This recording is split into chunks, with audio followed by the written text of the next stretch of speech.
What's going on, everyone? Taylor Kyles here for CLNS Media. On the best damn day of the week, we're talking college football.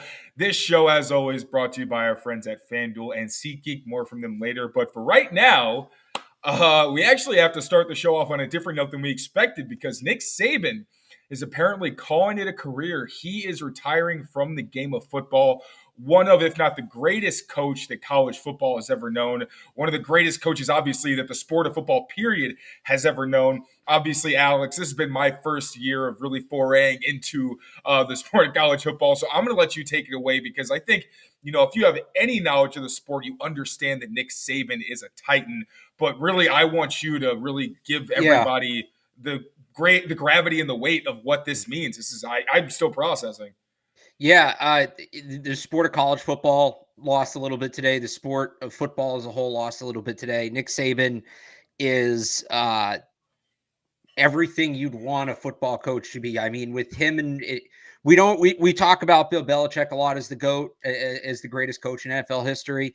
Nick Saban is the greatest coach in college history. If you ask me to pick between the two of them, it would be very difficult because they're both great in different ways, and it's. I'm not sure Belichick would have the same success Saban did at the college level. And well, I guess we know Saban wouldn't have the same success Bill did at the NFL level because we know what happened in Miami. But, obviously tremendous X's and O's Coach Saban was.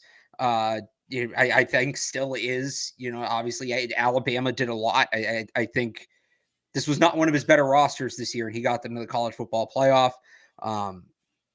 But also just his ability to relate and develop men. And there's, clips of him and there's stories about him and his leadership within the building. I just kind of went back talking to a clip Saban had after they lost the national championship a couple years ago, where after the questions, he makes everybody stop, sit down, and talks about Bryce Young and Will Anderson and what they meant to the program and what he believes, is a positive future ahead for them. So it's it's tough to put into words, but again, I truly think if you were to draw out your ideal football coach, especially your ideal college football coach, Nick Saban is the guy. He checked every single box and he proved it time and time again. There's longevity to it. He was winning championships for 2 decades. He did it at multiple programs. I don't think there's a single player that came out of Alabama that will speak negatively of Nick Saban. And I think that's truly genuine. As for why he's walking away now, I wonder if the NIL era and the transfer portal era had something to do with it. The portal certainly caught up to Alabama, especially on the offensive side of the football in the last couple of years. Their receivers weren't what they were. But, I mean, don't be mistaken. This is the end of an era. Nick Saban is the best coach the sport of college football has ever seen. Nobody right now is remotely close to catching him. That's not to say he can't be caught, but nobody's remotely close to catching him. And I hope everybody takes a step back and appreciates the greatness, because my first reaction was it's going to suck not getting to watch the Nick Saban coach team this fall. That's going to suck. Like, that's just something in a sport where the landscape is about to change so drastically. It's already changing with NIL. It's already changing with the transfer portal. And you have conference realignment coming next year. This Saban leaving, he coaches just one team, but Saban leaving, and maybe I'm getting caught up in the moment a little bit, but it feels in the same ballpark. I wouldn't say on par, but in the same ballpark with those changes, that we won't get to watch a Nick Saban coach team on Saturdays next fall. That's going to be a little different. And it's, again, the sport, still think college football is great, still going to watch. The sport lost a little bit today that it'll never get back. And I'm sorry I broke eye contact. I just wanted to pull up the clip you were talking about. I'm going to try to play it. I'm not sure how audio works, so if you don't hear it, let us know. But, I mean, with someone like Nick Saban, you don't have the level of success he had, especially at the college level, without being a tremendous teacher and a leader of young men, which is just – is such an underrated part of what it means. Like, the victories and all that are obviously fantastic, but as you mentioned, to have the impact that he's had on so many young people, that's a huge, huge responsibility, because not all of these guys are going into the NFL. They're just going out and they're living their lives in, different facets. And he's really building them up as men and turning them into functional and responsible people. And watching him, how he interacts with players and how he's stood up for them over the years is something that really I always took away. So I do want to share the clip that you mentioned with Will Anderson and Bryce Young. In the comments, let me know if you can't hear it. I've never tried to do anything like this before, but I think, this is as good a time as any to try.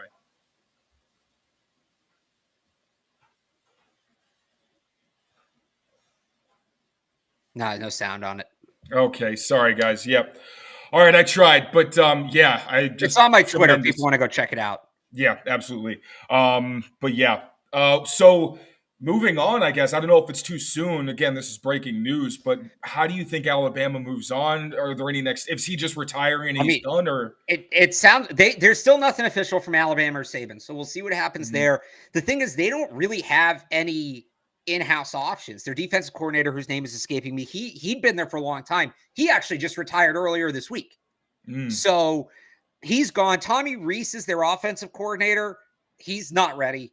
He was on the hot seat to keep that job before this. So I can't imagine he's not going to get a promotion. The one other guy there that's spoken highly of is their wide receivers coach, Holman Wiggins. I like him. I do. If you remember last year when we were talking about potential Patriots targets, he was a guy I kind of mentioned offhand to see if the Patriots could get in the building as maybe a position coach. They're going external, and there really hasn't been a coaching search like this in a long time. You give me a name, I'll tell you he's on the table. That's almost. I'll give you one name at the end that's not, but first name that comes to mind is Dan Lanning, the coach in Oregon. He's done a fantastic job. He's probably the hottest coaching name on the board right now in terms. So when we talk about the hottest coaching name with college football, it's not like the NFL, right? In the NFL, you're not hiring another head coach away. It doesn't happen. You're hiring coordinators. College football, there's two levels to it. And some of the jobs that have been open, you could see coordinator to head coach. This is a spot where Dan Lanning's a head coach at a Power 5 program that was just on the doorstep of a national championship. Alabama's still a massive step up from that. Like, that's the thing. If you want to tell me Dan Lanning, if you want to tell me Kalen DeBoer out in Washington, which he's interesting because he might also be a candidate for the Seahawks job. And then you get into Lane Kiffin, who was obviously in Alabama before, has done a good job at Ole Miss and has been rumored to be a flight risk. You want to get really nuts? I think Dabo Swinney's a name that's going to be brought up quite a bit. Alabama guy, played at Alabama, got his coaching start at Alabama. Clemson's not a great place to be right now with the ACC and uncertainty. You want to keep going. We know Harbaugh's a flight risk, and he's kind of been talked about for the NFL, but if he just wants to get out of Michigan because he knows there's sanctions coming and he doesn't want to do the pro thing, Alabama has the pockets. He's probably as nuts as you're going to get.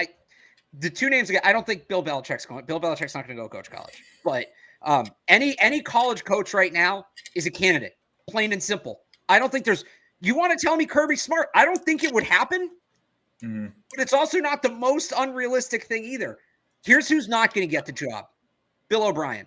I was going to say, yeah. Alabama. I would encourage stand him down there. If you're a Patriots fan, take 5 minutes.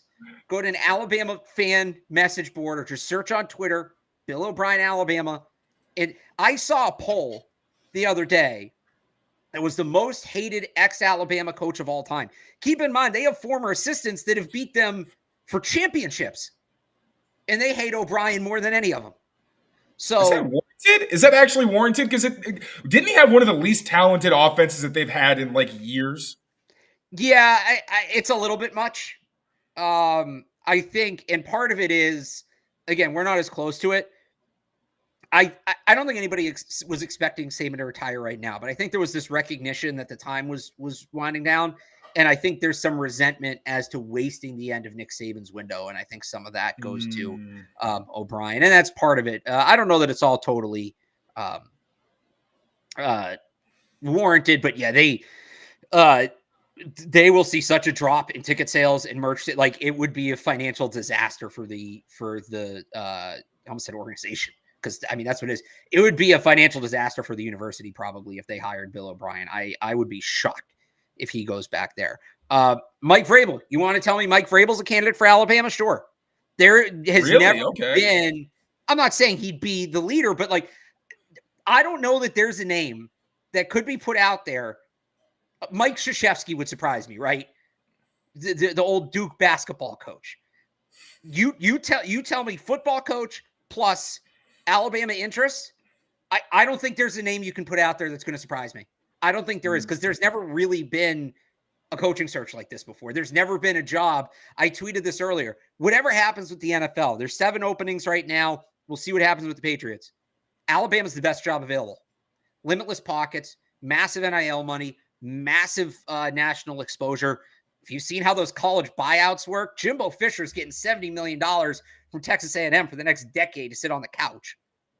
Like, I don't talk about a made man. Damn. If I'm a head coach right now, I am not doing anything until the Alabama job is filled. That is not just the best job available this year. That has to be one of the best jobs that's ever become available. I'll give you one more. Urban Meyer. You want to tell me they're going to call up Urban Meyer? I'd hate it. But again, nothing's going to surprise me at this point.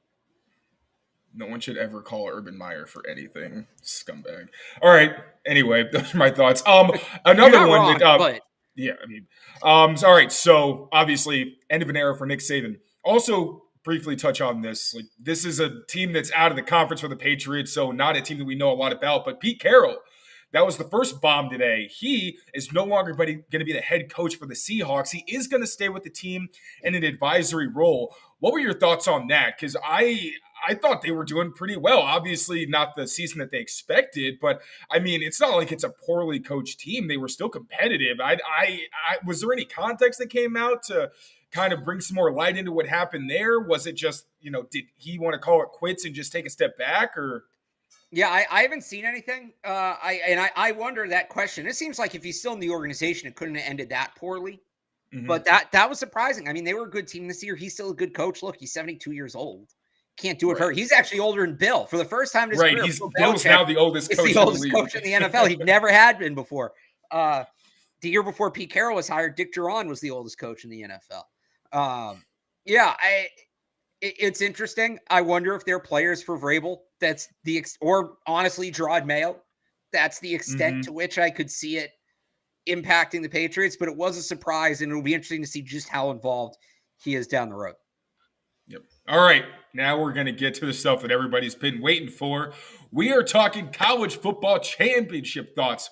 This was a game that I don't think it surprised everyone. I'm sure there were some people that thought, if Michigan gets a lead early, they might not let it go. Probably thought it was going to be more competitive than it ended up being. But the Michigan defense, did a fantastic job. Obviously loaded with NFL talent.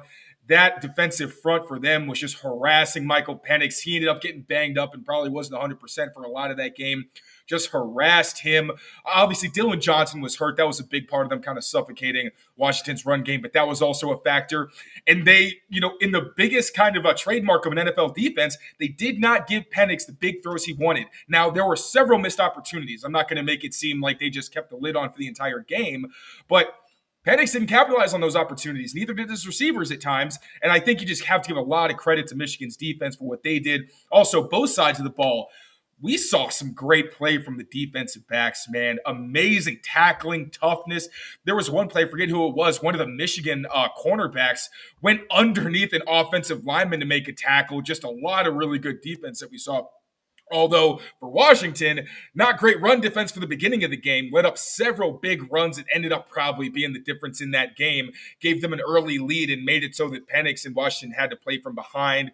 That Michigan run game, man, it was, I was listening to Move the Sticks and they were talking about how in the college game when there's no huddle, and Saban touched on this as well last week, how when there's no huddle, really the offense is waiting to see how the defense responds with formations. And then, you look at that and then you basically get the play from the sideline.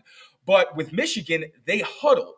So you can't do the same thing. They're coming out and to look, you have to respond quickly. Then they had all the shifts where you have the unbalanced formations. It really stressed the communication for Washington.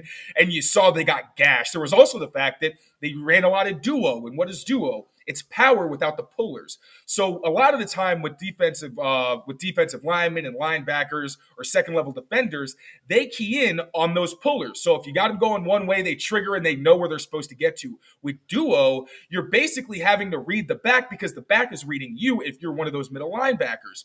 And that just gave Washington a ton of trouble. They did tighten up later in the game, but the beginning of that game really ended up making the difference. What were your thoughts? This is the first time I've actually been able to talk in depth about any of these games. But what were your thoughts? Because, obviously showcased a ton of NFL talent, but also disappointing performances from our guys, Rome Odunze and Michael Penix. Yeah, well, first off, that Michigan defense is outstanding. It's the best in the country for a reason. NFL guys top to bottom. Mike Sanders still number 0, the safety for Michigan. Everett high grad. Get him to the Patriots. Projected early, day 3 pick. Get him in this secondary. I think that would be sick. But Michigan won this game at the line of scrimmage on both sides of the ball. We saw what they did in the run game, opening up holes against a good Washington front. We've talked about guys like Braylon Trice. And then Washington's offensive line, which won the Joe Moore Award as the best offensive line in college football. You wouldn't know it watching that game. That being said, last week with Penix, I thought he showed the ceiling. We talked about that.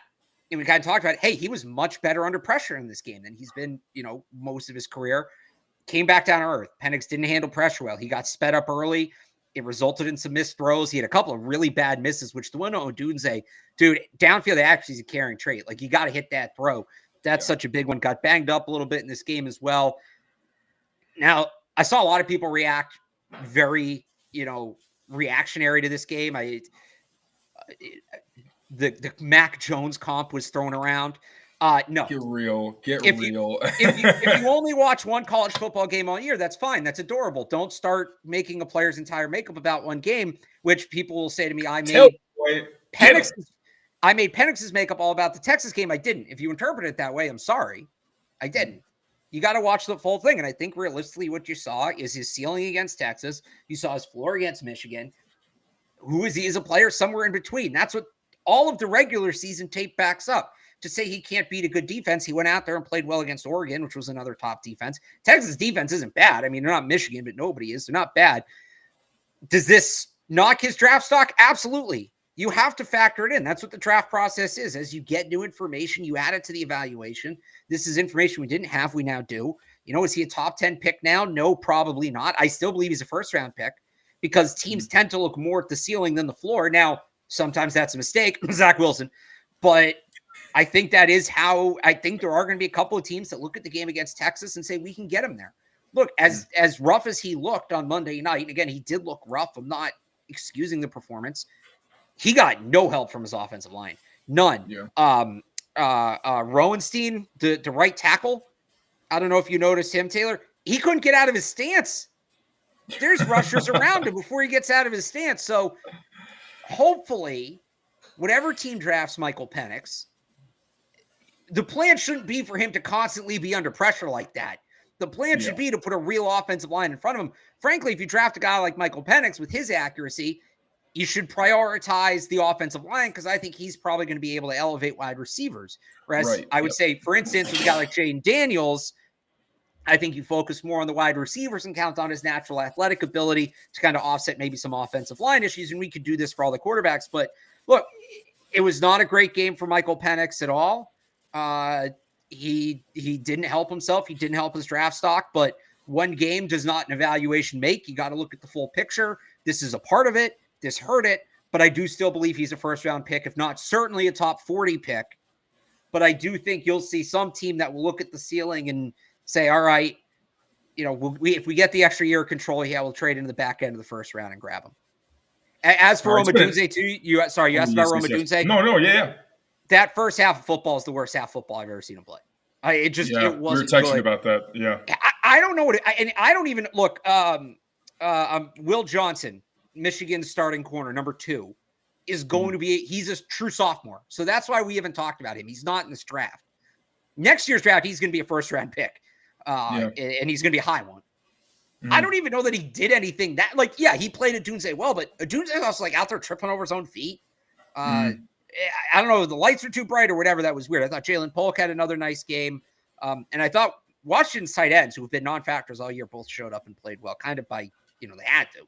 But I don't know what that was from Rome Odunze. I can tell you why Michael Penix played poorly.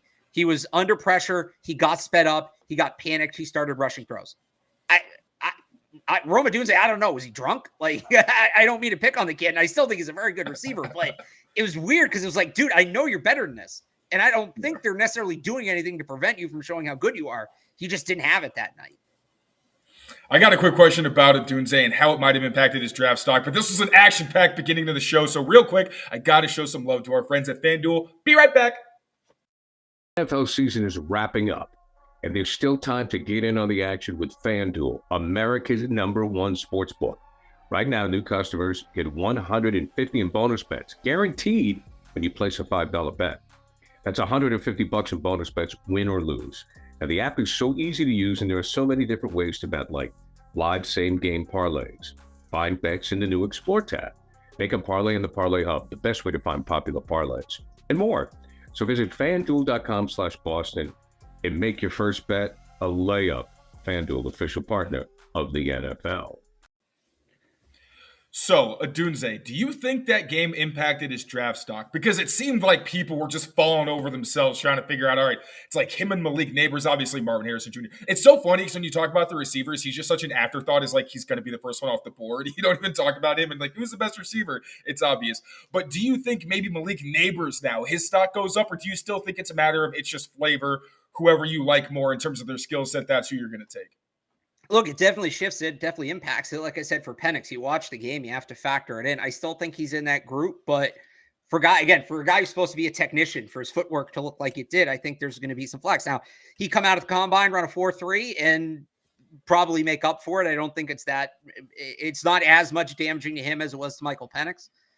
But yeah, it's still tight in there, and there may be teams that it would not surprise me that had Odunze over Neighbors and now flip that. That wouldn't surprise me. All right, so we did touch on Penix in his draft stock. I want to get into it a little bit more because, one thing where I shy away from making any like hardcore evaluations on these guys when I haven't been able to watch them, there's little nuances where you can look at a highlight reel and see what a guy does well. You can look at a highlight reel for a game and sometimes see where they make glaring mistakes. But there are also things in between where you have to look at the tape to see, okay, is this guy missing certain things? Are there opportunities that he's not capitalizing on? And with Penix, one of the things was, we talk about how his mechanics are really inconsistent. Like we said, how last week he was throwing some darts downfield, even though his feet weren't always set. But now we're starting to see where, JT O'Sullivan, QB School, says it all the time. You can get away with bad footwork, but it's going to impact your consistency. And for a pocket passer like Penix, that inconsistency is exacerbated when, yes, he's a good athlete. We're not going to pretend like he's actually Mac Jones back there. But at the same time, he is primarily a pocket passer and not a guy where you want to get him off platform and have him throwing on the run consistently. So there's that factor. And also why I had I stole Mike Cadlick's Patriot meme with Squidward, but I put not a Patriot because I saw a report that was saying going into that game, evaluators were worried about his ability to throw consistently over the middle of the field. And I thought that was one thing that definitely showed up in the game, kind of handcuffed him. And you've seen it with guys like Kyler Murray, Russell Wilson, different reasons because they're smaller and can't really see it. But especially in the Patriots offense, it's a real handicap if you can't throw over the middle of the field. And there's a ton of offenses like that where, you get the opposite of like a Jimmy Garoppolo who only throws crossers and doesn't hit the outside part of the field. So when we talk about his draft stock, yes, he's probably still a first-round pick. I think, especially with the positional value, and he does have a lot of good tape out there.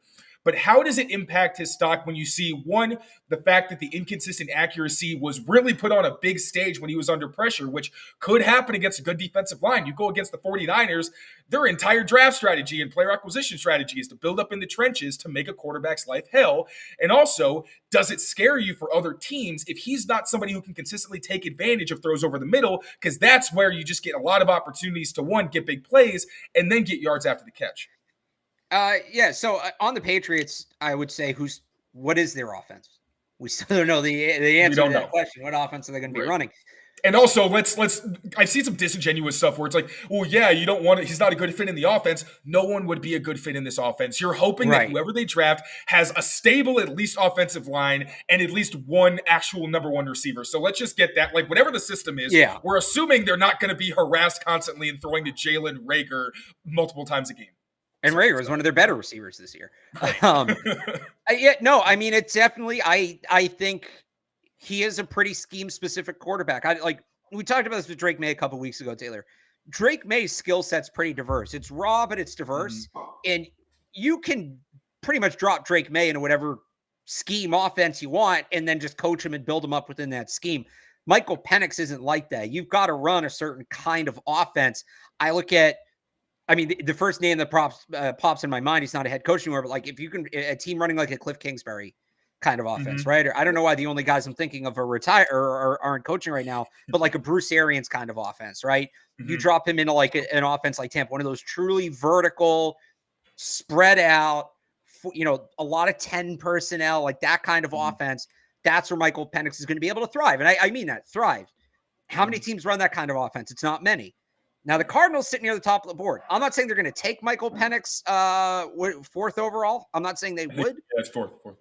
But they do have a couple of first-round picks. I believe they pick again at 16. They have another one there in the teens. Could they grab him there? He'd be a pretty good insurance plan behind Kyler Murray. I would imagine, just to go back to it again, I would imagine the Bucs bring back Baker Mayfield. Kind of be a no-brainer. It's a no-brainer to do that. But if they don't, I look at him there. Minnesota's another one where you have Jordan Addison, Justin Jefferson, even KJ Osborne, guys that can stretch the field in a pretty solid offensive line. I know they do some more middle of the field stuff, but you could, that's not that many tweaks away from being something that you could plug Michael Penix into and really thrive in. Right. So yeah, I do think that there's fits, but I think there may be teams, like I said before, I think there are teams that are going to look at him and say, you know what, we still see him as a first round pick. I think there might also be teams and just be like, we'd have to change too much. We'd have to change too much. And he's not worth the first round pick for all the other moves we'd have to make to bring him in. So probably still a guy who's going to be maybe top half, middle of the first round. Yeah. We agree he's shown that, but it definitely does put a bit of a hamper on who is probably going to select him. And realistically, you could probably take the Patriots out of that equation because even philosophically, it'd be surprising if they went in a direction with an offensive coordinator who's like, yep, middle of the field, we don't need that. We're just going to hit you down the seams, to be determined. And Jaden Daniels even is a quarterback who really does thrive hitting the outside guys and isn't great over the middle of the field himself. So it's kind of a similar thing, but you also have with Daniels, well, he may not throw to the middle of the field, but he'll run the hell out of the middle of the field if you give him a big enough lane. We got more stuff to come. Quick word from our pals at SeatGeek. Be back. I've been looking for the best deal on Celtics tickets, and with over 28 million downloads, SeatGeek is the #1 rated ticketing app. There are more than 70,000 events every single day on SeatGeek, including concerts, sports festivals, and more. With the NFL, NBA, and NHL seasons in full swing, you don't want to miss out. SeatGeek has your tickets to every game. Plus, artists like Travis Scott are on tour. They put all the tickets across the web in one place to make sure you're getting a good deal. Each ticket is rated on a scale of 1 to 10, so look for the green dots. Green means good and red means bad. Every ticket is backed by their buyer guarantee, and SeatGeek is the only site that lets you return your tickets ahead of the event with swaps. So as you know, I always come through for you guys. You can use my code DREAMERSPRO for $20 off tickets at SeatGeek. That's $20 off your first purchase with promo code DREAMERSPRO. Make sure you check the link in the description to download the app.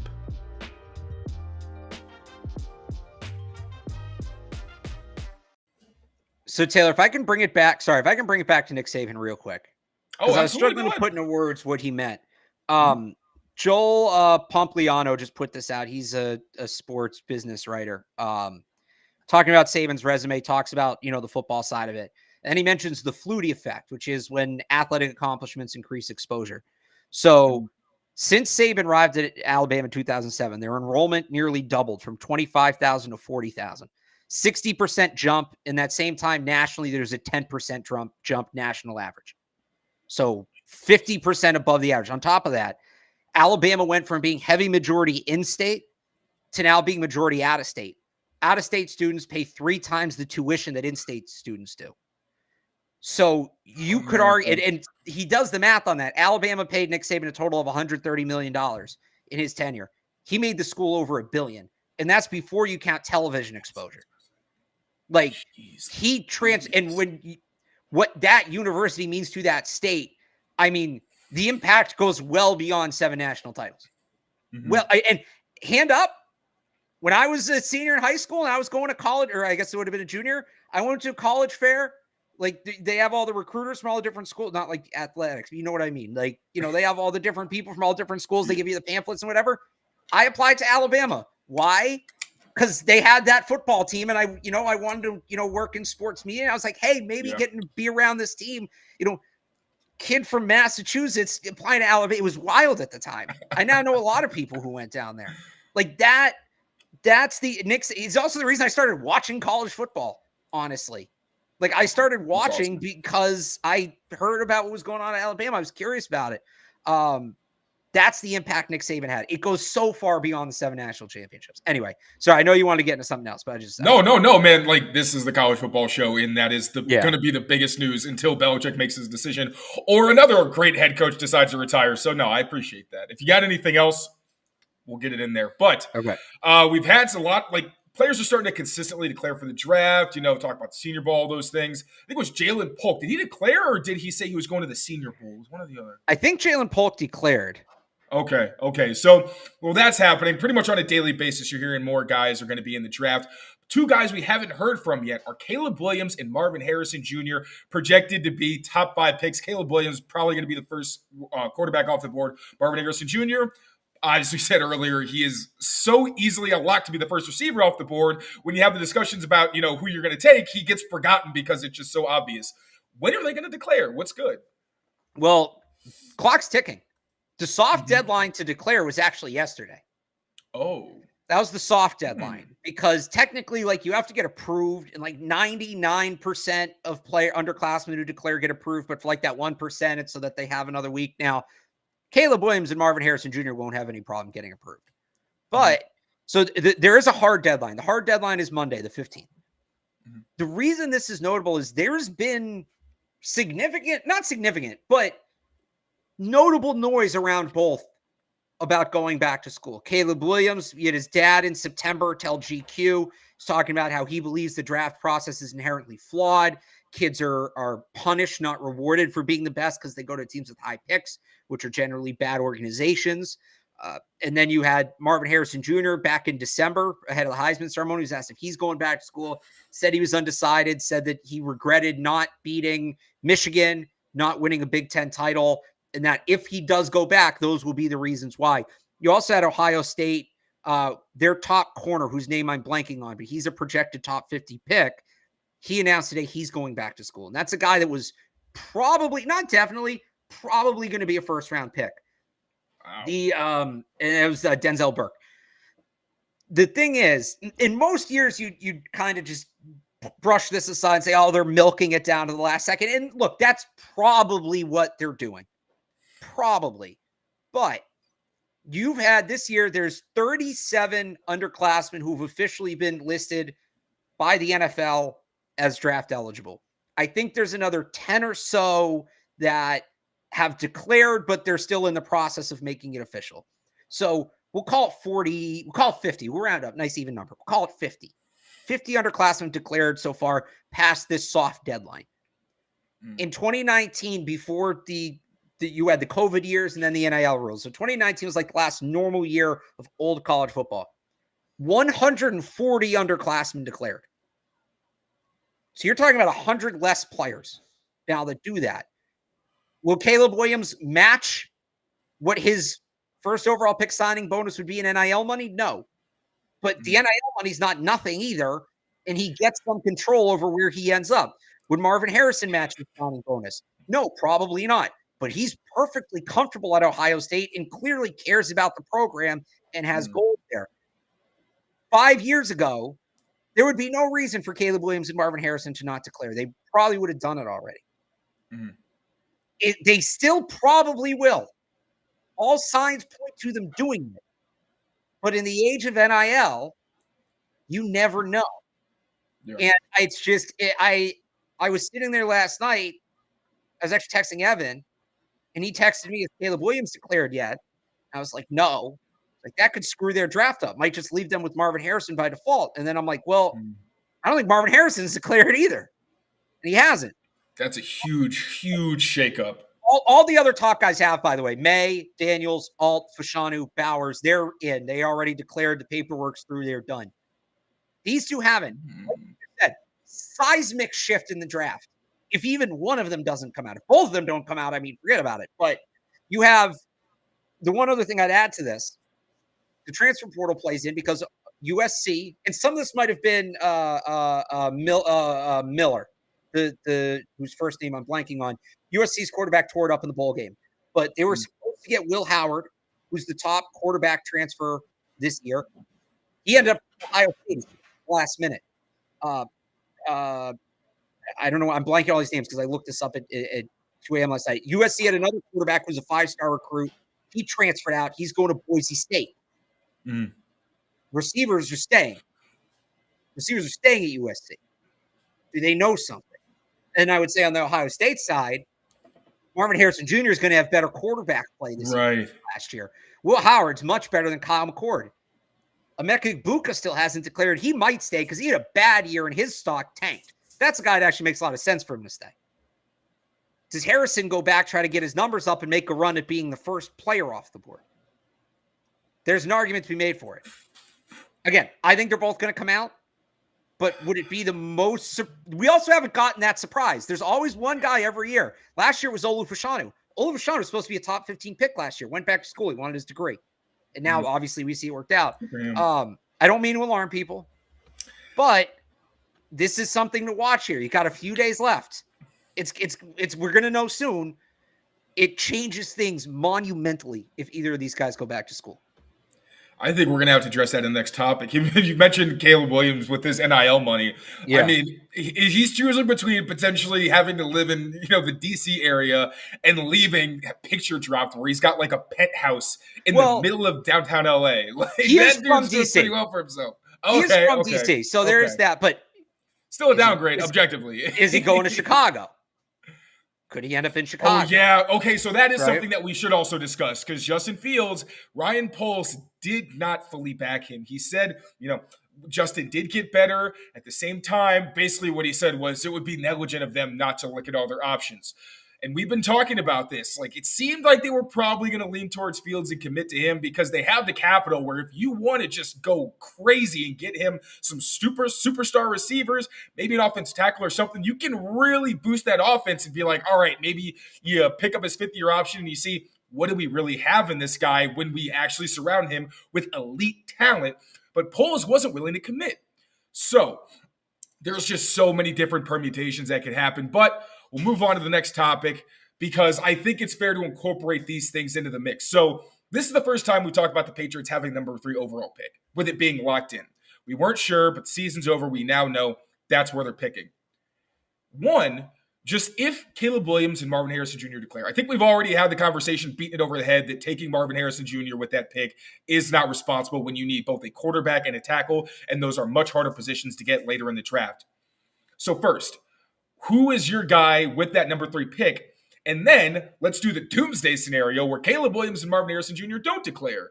And then most likely Drake May is going to be off the board and maybe even Jaden Daniels. So first, like I said, assuming that they do declare, and then second scenario, if they don't declare, where do you think the Patriots go? I'll give you some time also to think about the second one because I'm kind of throwing this at you live. I still think Jaden Daniels is the guy at 3. Or if Drake May goes, if Jaden Daniels goes 2, somehow if he jumps Drake May, like, give me the quarterback. I believe enough in both of them. I do believe in Daniels more, but I also think NFL teams will like Drake May more. So that could end up being a win-win. If Harrison isn't on the board, it's a little easier because you still have 3 quarterbacks in the draft and you're picking 3rd, right? Right. So Harrison not declaring, I don't think changes things too much. You just lose the potential of having the choice between Drake May and Jaden Daniels. Right. If Caleb Williams goes back to school, now you're effed because Drake May's going 1-1. Teams are going to panic about Jaden Daniels, especially after that game Michael Penix had on Monday night. Fly up the board for Jaden Daniels. He might go 2. And now what do you do? Do you take Harrison? Do you take Harrison? At that point, I go Joel. Or honestly, at that point, I might trade down. I don't know how much value there's going to be if both but the thing is, I don't know how much value there's going to be if both players are off the board. You're not necessarily going to, you'll get a lot. Like when I say you won't get a ton, you'll get another first round pick, but the picks are worth more when there's quarterbacks on the board. I know it might, people may say that doesn't make sense. That's just how it's always worked. That's just trading up for a quarterback is Quarterbacks always they always break the math. You always I have always say this. Taylor, you're going to hear me say this a lot in the next couple months. There are really there's really 3 NFL drafts. There's 2, but there's really 3. That'll make sense in a second. There's the quarterback draft, and then there's drafting everybody else. And they just happen to take place simultaneously. Because how many quarterbacks, Taylor, have gone in the first round that clearly weren't first-round talents, but you need a quarterback, you take a quarterback. That's just how it works. Kenny Pickett, right? The third draft is, I say the same thing about kickers. I thought you were going to say kickers. Okay, right. I was going to say it as a joke, but that's actually hilarious. It's if you play fantasy football, right? It's like defenses. When there is no real de facto defined range where you take a defense. It's just once the defenses start going, they start going, and you got to catch up. You got to react to the board. There really is no rhyme or reason to it. The quarterbacks are going to go when they're going to go. The quarterbacks are valued so differently than everybody else that the guys who are not first-round talents are going to go in the first round, always. That's just the reality of it. So you have to play that board in addition to the other board, in addition to the overall big board. So, yeah, that if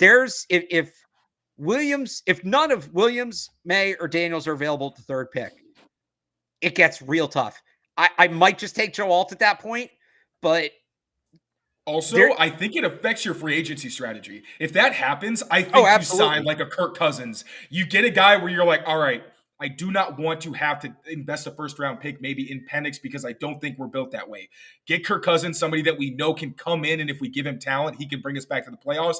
And then you start loading up. You're just like blue chip, anybody I can find, best player available, pull the trigger, load up on offense. Yeah, there's definitely a case to be made for that. Also, suddenly – Justin Fields becomes incredibly valuable. Yeah. Suddenly that thing comes into play. To the Bears, or one of 2 things becomes exponentially more valuable. Either Justin Fields or the first overall pick, whichever way the Bears want to do it. Caleb Williams not declaring actually might make that pick more valuable for the Bears in some ways. It certainly makes the Commanders pick at 2 more valuable. Well, usually I'm excited at the end of these shows, but now I've got bad goosebumps. Look, I'll say it again, Taylor. Odds are they both declare, and they're probably milking this. Realistically, why it's probably taking so long, the schools are putting together an NIL package to try to compete. So, for instance, Caleb Williams, the projected signing bonus for the first overall pick, we'll say it's Caleb Williams for the point of this exercise. The projected signing bonus is $26 million for the first overall pick. On3.com, which is an NIL conglomerate tracker, whatever, they have Caleb Williams evaluated his NIL evaluation at just under $3 million. And that is the 5th highest in college sports. It's the highest for any player eligible for the draft. The only football player ahead of him is Shedeur, who's not coming out. We more or less know that at this point. Right.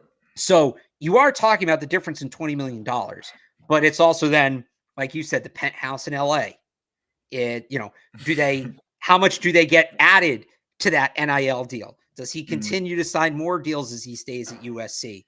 If it gets close and it's only 1 more year, and I'm sure he has that draft pick insurance that guys get too, right? If they get hurt, USC is basically trying to put together a package. And same for Harrison, by the way. His NIL evaluations, I think, 1.4. He's the 5th highest college football player, 4th highest in the draft, and the highest non-quarterback in the draft, second highest non-quarterback in college football behind Travis Hunter.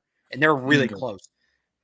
Can Ohio State get enough money in a pool to Marvin Harrison to convince him to come back for 1 more year?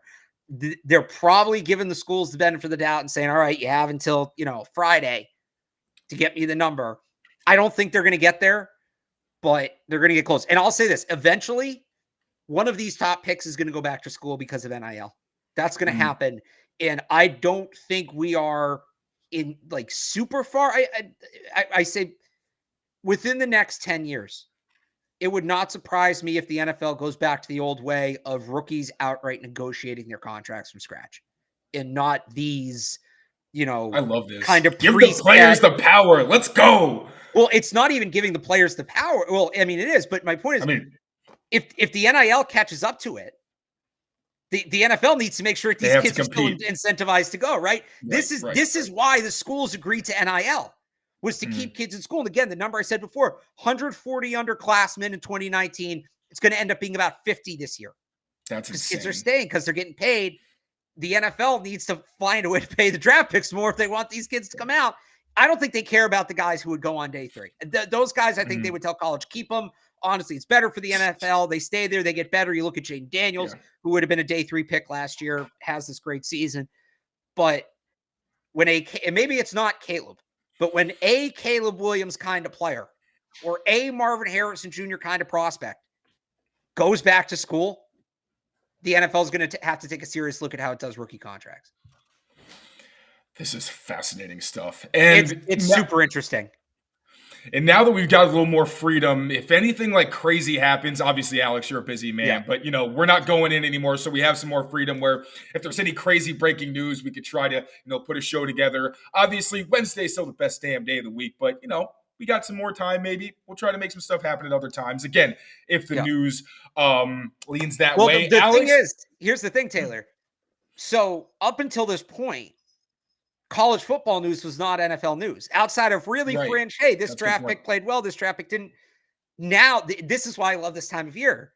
They're one and the same, right? Because I was going to say, hey, we'll come on after the Senior Bowl. That's the next big college football event.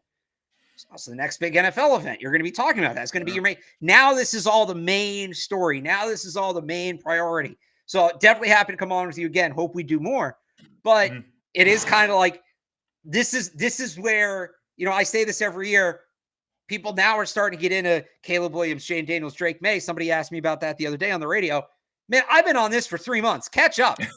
I'm on to day 2. And by the time everybody gets to day 2, I'm going to be on to day 3. And by the time everybody gets this to day 3, I'm going to be telling you about the UDFAs I like, who, are 2 sport athletes or whatever. So this is where it gets cool, because it is now the main event.